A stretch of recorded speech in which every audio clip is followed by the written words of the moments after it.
Spoštovana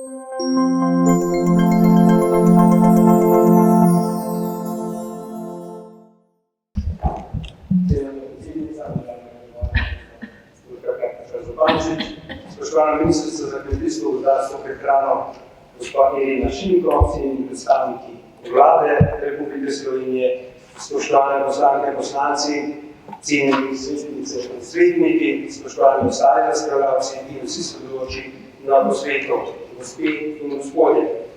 Počaščen sem, da vas lahko v imenu Državnega sveta drugega doma Slovenskega parlamenta pozdravim na posvetu o boljši prihodnosti živali. Veseli me, da Državni zbor namenja prostor za širšo obravnavo odnosa človeka do živali, ki se je v zadnjih desetletjih z večjo družbeno človečnostjo glede vprašanj sobivanja človeka in živali, kot tudi odnosa do okolja nasploh močno spreminjala. Živali so nam skozi zgodovino omogočale preživetje, omogočale so razvoj civilizacij, nas pripeljale v današnji čas. Od pradavnine nas oskrbujejo s hrano, bile so prevozno sredstvo, delovna sila v kmetijstvu, sopotniki v vojnah in prijatelji v miru. Danes jih uporabljamo pri zdravljenju človeških bolezni, kot hišni ljubljenci so nam uteho in družbo. Vprašanje dobrobiti živali je danes sinonim za odgovorno, trajnostno in humano družbo. Na posvetu o dobrobiti živali, ki je bila ob svetovnem dnevu živali v Državnem svetu, ki je potekala oktobra leta 2022, je bilo izpostavljeno, da gre za kompleksno in večplastno področje. Končni cilj vseh deležnikov pa mora biti dobrobit živali, ki jim omogoča, da v največji možni meri izražajo svojo naravno vedenje.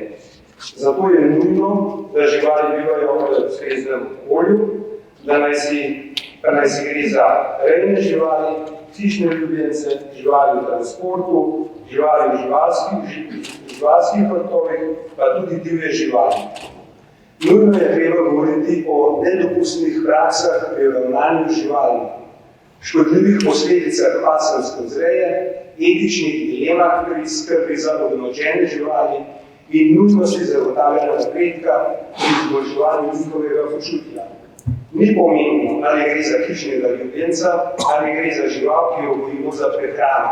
Vse živali, ne glede na kratkost njihovega življenja in namen, ki ga imajo za človeka, si zaslužijo spoštljiv odnos in ravnanje, ki jim ne povzroča nepotrebnega trpljenja in stresa.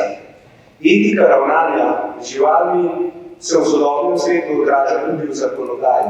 V Sloveniji imamo varstvo živali, ima mesto v Ustavi Republike Slovenije. Od leta 2020 so v stvarno-pravnem zakoniku živali opredeljene kot čuteča bitja, živa bitja in ne več kot stvari, čemur je podal podporo tudi Državni svet.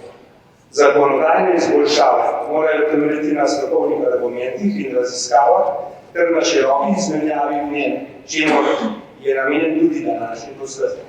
Naj ob koncu izpostavim, da mora slabo ravnanje živalmi enkrat za vselej postati zavržno dejanje, ki ga kot družba ne smemo tolerirati in temu načelu morajo slediti vsa ravnanja živali. Čeprav je novoletni čas že mimo, je tudi začetek leta primeren čas za opozorilo, da pirotehnični izdelki živalim s svojimi svetlobnimi in zvočnimi učinki povzročajo trpljenje in stres. In osebno lahko izpostavim, da se bom ravno zaradi zaščite in varstva živali prizadeval za prepoved uporabe pirotehničnih sredstev. Opozoriti želim še na stališče Komisije za kmetijstvo v Državnem svetu, ki se dotika spremenjene uredbe glede prepovedi evtanazije zdravih zapuščenih živali v zavetišču po 30 dneh skrbi. Komisija je opozorila, da prenapolnjena zavetišča ne morejo biti le težava zavetišč samih in lokalnih skupnosti, tudi država mora na ustrezen način sodelovati pri reševanju tega problema. Vsem udeležencem želim še naprej odlično delo na današnjem posvetu in produktivno izmenjavo mnenj. Vse s ciljem, da sobivanje človeka in živali v prihodnje postane prijaznejše, tudi na podlagi sprejemanja kakovostnih in izvedljivih pravnih rešitev na področju skrbi za živali in njihove dobrobiti. Hvala lepa.